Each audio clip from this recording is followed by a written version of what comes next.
დასამებულთა სულები დაგვცქერიან ჩვენ და ხარობენ ზეციურ ნათელში.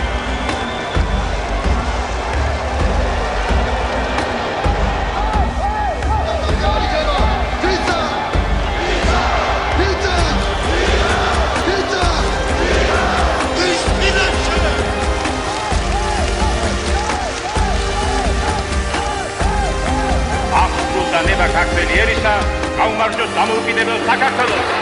არავდეს ერთი. საქართველოს ისტორიაში ყოფილა დიდებული ძალები. ეს წამი არის ერთ-ერთი უდიდებულესი. თავისუფლებას აქვს ხმა. ეს არის ძალა, რომელსაც ვგრძნობთ ყოველდღიურად. მადლობა თავისუფლებისთვის.